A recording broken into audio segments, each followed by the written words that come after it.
Okay, I'm going to get started, everybody. It's the top of the hour. So welcome and good day. Welcome to another Gimmal education session. My name is Marcia Shields, and I'm from our customer success team. Our goal for these sessions are to enhance your expertise with your Gimmal software. As you heard, we are recording this session and it will be shared after the event. You can also find all of our past education sessions on Gimmal's YouTube channel. Tim Butler is with me today. Tim is going to be your subject matter expert and is going to be talking about Gimmal Physical. Tim's going to be reviewing all things data focus from creating, updating, and deleting your records. Format will be the same. We're going to do about 15 to 20 minutes for product demonstration, followed by 10 minutes for any questions you have. Please post your questions in the Q&A bar on your Zoom section, and we'll be sure to answer those once Tim is done. We're going to start with a real quick poll, if you don't mind. I'm going to launch that now. And if you could take a minute to answer this, the question today we were curious about is how many physical records per year is your organization creating? Love to hear what your input on that gives us a good vision. Give you guys a minute to answer that.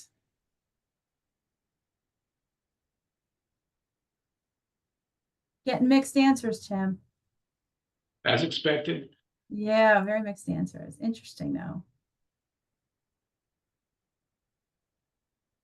Hard to say which one's leading. So the choices were less than 1,000, greater than 1,000, but less than 10,000, and then over 100,000. Majority right now are falling in the second one, which is greater than 1,000, but less than 10,000. So I'm going to leave that up for anybody else rolling in. Other than that, Tim, I can hand things off to you and you can start going through the product stuff. All right, good. Thanks, Marshall. Let me flip over to the product itself. And yeah, guys, thanks for spending a few minutes out of your day with us. We do appreciate that. And as the title indicated, we're going to focus on data activities within Gimmal Physical today. And we will race through this stuff. There's so much to cover. We can't cover it all, but hopefully you'll hear something new to help you make your life a little more efficient when you're using the Gimmal Physical product. To that end, we're going to specifically look at data creation. We're going to look at data updating and data deleting. And so with that, let's just jump right in. I just will mention, not going to show you, don't have enough time, but I think you're all aware. If not, you are now. There is a really nice native import utility within Gimmal Physical. You can use that import utility to import data into any tab, files, boxes, shelves, any of the others, you name it. When you do the imports, it can be on demand, point and click. It can also be set up to run automatically or nightly. And those imports, guys, can be entirely new data, or they can also be configured to modify existing data or a combination of both. That's a whole nother topic, a whole nother education session. But for now, just be aware of the import utility. And if you need to know more, you can check out some tutorials we have on our website, or just contact Marcia or others directly. We'll be glad to follow up with you. Now, specific to data creation from the UI, the user interface, want to cover some stuff that I think most of you know, but if not, let's just dig into it. The first is default values. So I've logged in, I'm on the boxes tab here. I'm going to jump right to the create page itself on the boxes tab. And although we're focused on the boxes tab, guys, this would be true of every single tab in the application. And you'll notice when I land on this page, right, there's some values that are already filled in. I've got my year field filled in. I've got a partial description filled in. I've got a box size filled in. That's because, guys, every user of the system, at least those that are doing data entry, pretty much as a one-time effort, they can come in, they can set the fields however they want, and then simply click on that Set Defaults button to set the values specific to them. Each user gets their own set of defaults. So whenever possible, use that, right?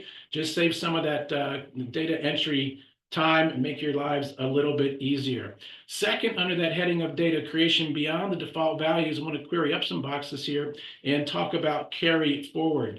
Now, the carry forward function is designed, again, to save you time. And the way it works is if you're already focused on a record, and there's a couple of ways of obtaining focus. You can simply click that checkbox there. You could go to the view page, but in either case, if you are focused on a record and then you click on the create button, on top of default values, which might be populated, we actually carry forward takes precedence. You'll notice that previous record we're carrying forward the data values from that record.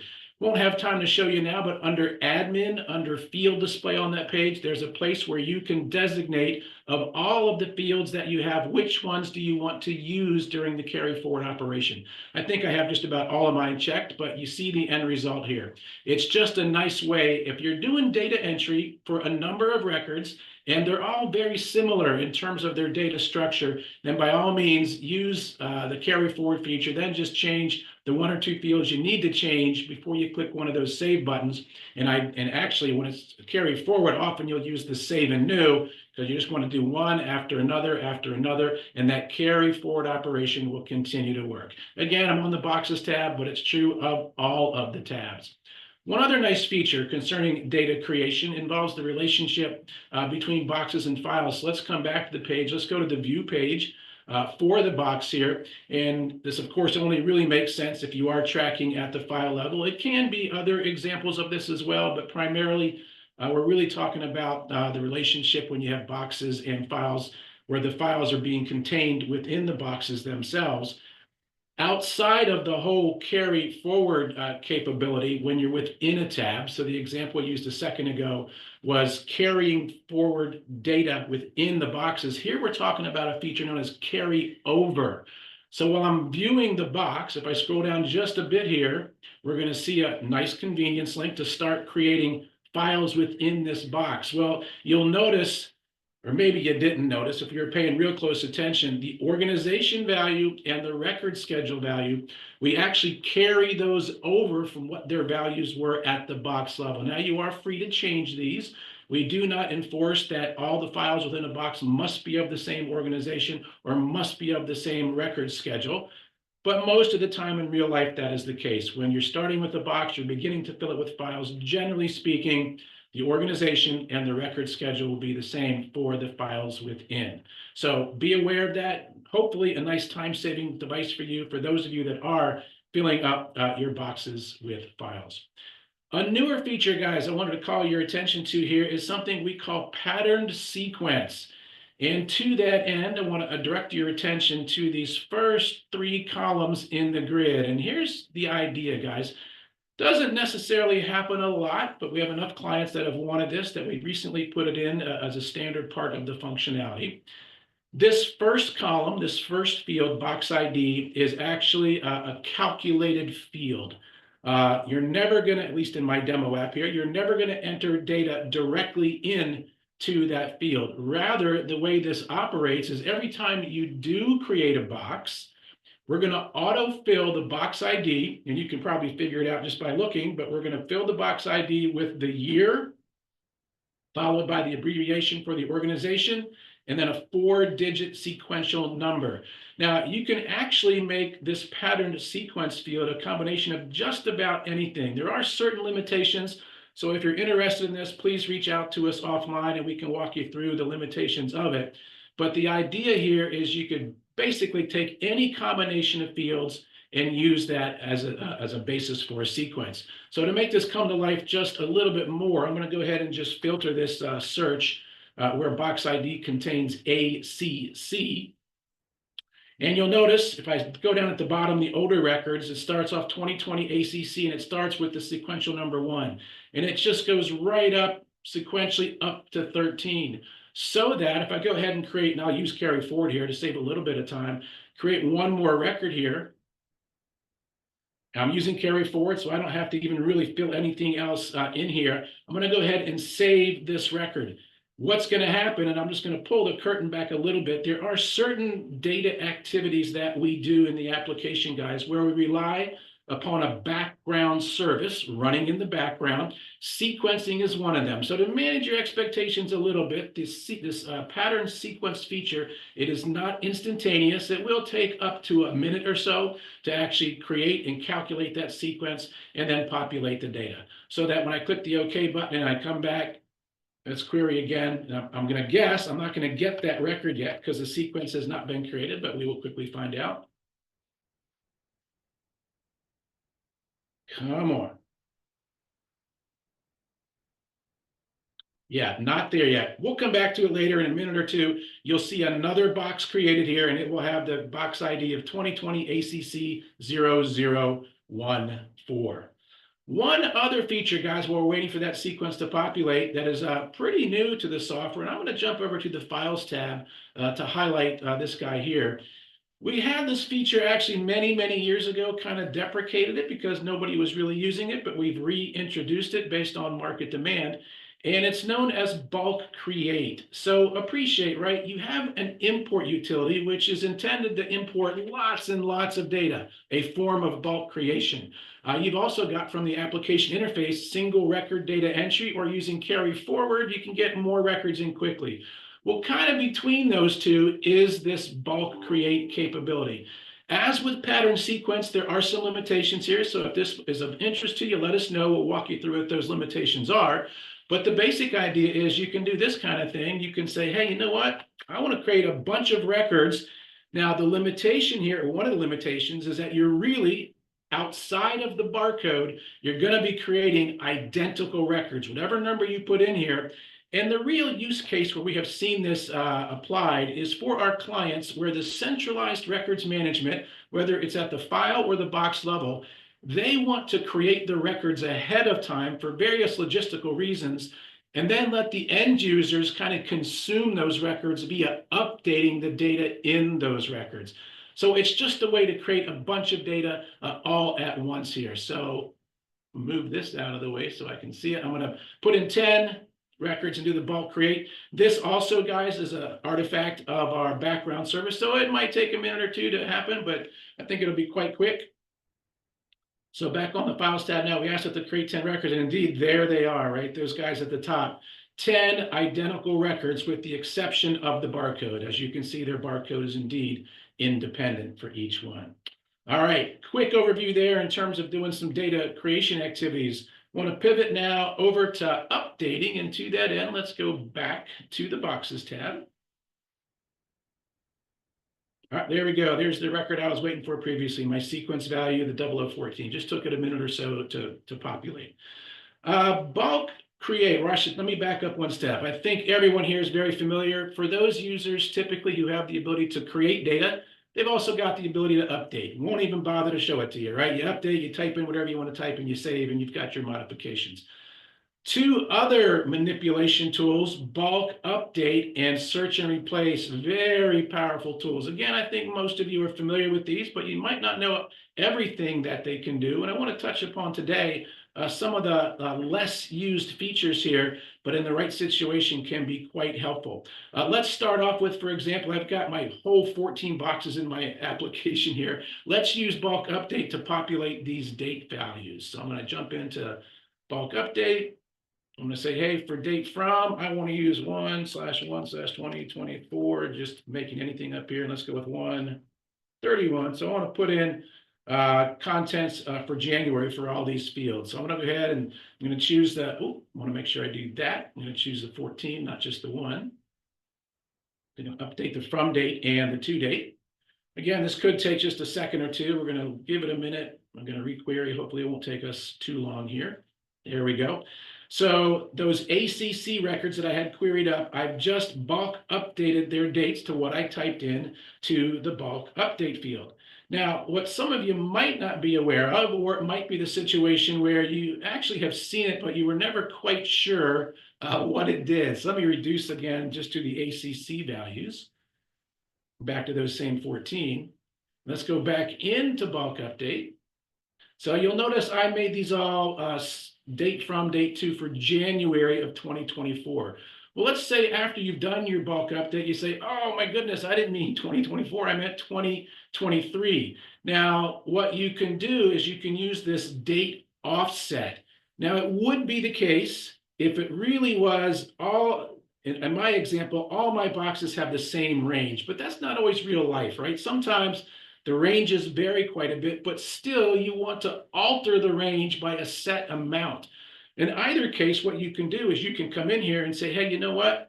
I either want to increase the range. It also works in the other direction. If I say, you know what? I want to reduce it all by a year. I can use this date offset both in the date from and in the date to in terms of years. And it's just one other option that you can perform with the bulk update. So again, it's doing a bulk update, but this time it's kind of doing a calculation. It's subtracting a year from each of those. And again, it'll take it perhaps just a second. Let's just see how quick we can get through it.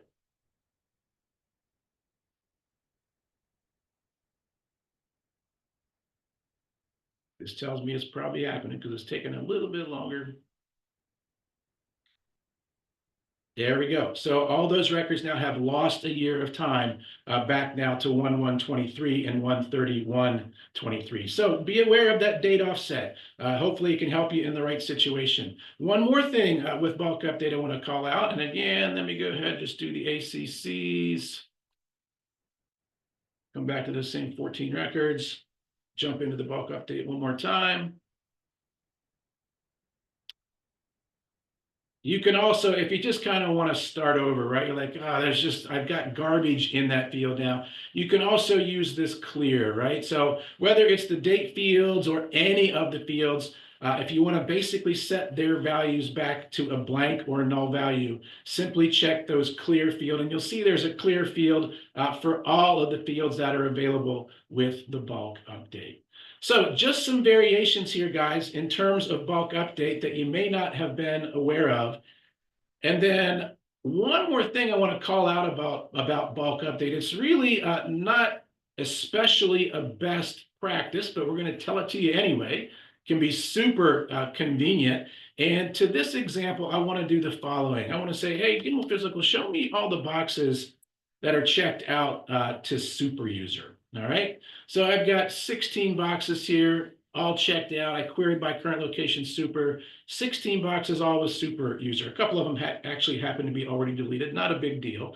Well, one other kind of convenient thing you can do with the bulk update feature, let's go back in there one more time, is you can also change the current and the home location. So if I scroll down here a ways, you'll notice current location and home location. Now you could click the search and you could navigate out to any of the other possibilities. I happen to know, in fact, I've kept it in my browser here or my cache. I'm going to go ahead. I know that that barcode is a particular place that I want to use. So it does need the barcode. And the reason I say, guys, this is not really a best practice is because ideally in the perfect world, whenever you moved things, and that's what current location and home location reflects, whenever you moved things, you would ideally, best case scenario, use barcodes and barcode scanners. It's the most efficient, the most accurate. You can also do records individually with the mouse and the keyboard via the transfer button, but those are a little open and prone, or not as open and prone to error as is this one. Very powerful tool, bulk update, right? And it is indeed going to change both the current and home location for all of the records. And I've got 16 selected this time, and I'll go ahead and bulk update. So just be aware, if you've got a situation where you need to change the location of a lot of records, the bulk update may be an option for you. And again, in a minute or two, those will populate with that new value. All right, one other update feature I want to call out, and for that I want to draw your attention to the box description field where I put in this A through Z as the box description. Nice little feature known as search and replace. So whereas bulk update, what it does is it changes the entire contents of a field across multiple records from whatever it was to some new singular value. What search and replace allows you to do is within a field, in this case, we're talking box description. Let's say for whatever reason, a little bit silly of an example, but I'm going to use it anyway. You want to change A to alpha. Every occurrence of the letter A in the box description field, let's change it to alpha. Same kind of setting up here at the top. Ooh, I only have two. Let me go back. I want more than two. And my description, let's bring this back up. And my query had finished running and it changed my result set. Okay, so let's get my 20 boxes. Same basic idea though, advanced, search and replace. Let's go to the box description field. Every place where there's an A, want to change it to an alpha. Oops. Alpha, 20 boxes. Let's go ahead and go. The search and replace feature, guys, it also uses that background server. So again, it may take it a minute or two, but within a very reasonable period of time, you will see all these A-Z change to alpha Z. All right, enough about updating for now. I want to now pivot over to deleting. Guys, I think, again, most of you are aware, there's actually two flavors, if you will, of delete within the software. There is a delete, which is really, in a generic sense, termed a soft delete. When you delete a record, it's still in the database. It's still visible, although you can configure so most people can't see it, but it is still there. Really, in the background, all we're doing is we're setting a bit flag. We're checking a box that says it's deleted. We tie a bunch of specialized logic to that, but the record is still there. By the way, when you use our retention disposition module, it uses the delete flavor of disposition or delete, a soft delete. And also, by the way, when you're using our disposition module, if you are tracking files within boxes and you're running disposition at the box level, it will not only delete the box, it will also delete the files within. However, if you're not using our disposition module and you try to delete a box, for example, that has files in it, the software will not let you do that. So the ad hoc delete requires you to delete all the contents before you come back and then delete the container. The same thing is true with the expunge feature. Now, a quick word on expunge. The reason we put it into the software, its intent, if you will, was to get rid of garbage data, stuff that just never should have been in the software, either from a migration or end users did it all wrong and you really don't need it. It doesn't reflect any record in real life. It's just garbage data. There may be some other kind of edge cases for that, but that's the intent of expunge. And the difference here, right, is whereas delete is a soft delete, expunge is a hard delete. It is removed from the active data tables. Not even the administrators of your system can bring that record back. Now, it is the case, whether you use delete or you use expunge, that action, as are all the actions, they are recorded to history. So even in the case of expunge, where the data is gone, you would still see a stub of that record within history. And kind of the granddaddy of all, right, is the bulk expunge. Very powerful tool. I like to tell people, if you use these, and I think it goes without saying, you're not going to turn these actions on for your typical end user. It's reserved for the administrators. But if you use these features and you do something wrong, don't come crying to us. We can't help you. This is the nuclear approach, right? Expunge, bulk expunge. Use them with discretion because there's really no undoing these. Whereas, of course, with delete, you can undelete. Or even if you choose bulk delete, you can also bulk undelete. One more quick reference in terms of this delete functionality. That example I gave you guys, where if you try to delete a box, and there's files within it won't let you, that's kind of known technically as referential integrity. You can't break those relationships. It also applies in a couple of other situations. One would be, for example, if you're taking a look at your organizations in your application, and we'll jump over to the organizations tab. And let's say because you've got some reorg in your overall organization, you want to get rid of, say, I don't know, corrections deputy director. You want to delete this. I mean, it's the same process over here, delete and expunge. But we will not let you delete or expunge if there are records using this value. So it's another form of logical containment. So just be aware, delete and expunge. You can't delete records if there's other records that are dependent upon those values. So real quick, lightning pace there, guys, but that's a quick overview of some of the features concerning data creation, data updating, data deleting, along with expunging. And Marcia, I see a few questions in chat. Should we tackle them now? Yes. If I could read them to you, Tim, or if you have them. Okay, go for it. Susan asks, is there a way to enforce all files in a box be part of the same organization and a record schedule? And Susan, the quick answer is no. We do not enforce that. As I quickly ran through there, if you are creating files within the box, we will default it to those values, but they are able to change that. You'd have to do some adjudication after the fact if you want to enforce that particular constraint. It would be actually good for us, Susan, if you wouldn't mind at some point just submitting to us your use case, because as I think most of you are aware, we're always open to suggestions on how to make the software better. And if there's a lot of people that would love to have this feature, the more we hear, the better chance it has of getting into the software. All right, then Young says, would you please show the history of one of those records so we can see generally which changes got written to history? Thank you. Well, yeah, the quick answer there, Young, is everything gets written to history. So whether you're doing a change one record at a time, or whether you're doing a change via the bulk update or the bulk delete or the search and replace, doesn't matter. We still go record by record and write that activity to history. So that search and replace, you can see here for this one example, the box description, it changed from A-Z to Alpha-Z. And same thing with the bulk updates that you see down below. So really from a history perspective, no difference whatsoever in terms of what we record there. And then let's see here. Okay, Marcia, you added that. And one more from Young. When we use delete for a soft delete, will the history transactions that tied to the deleted items remain intact?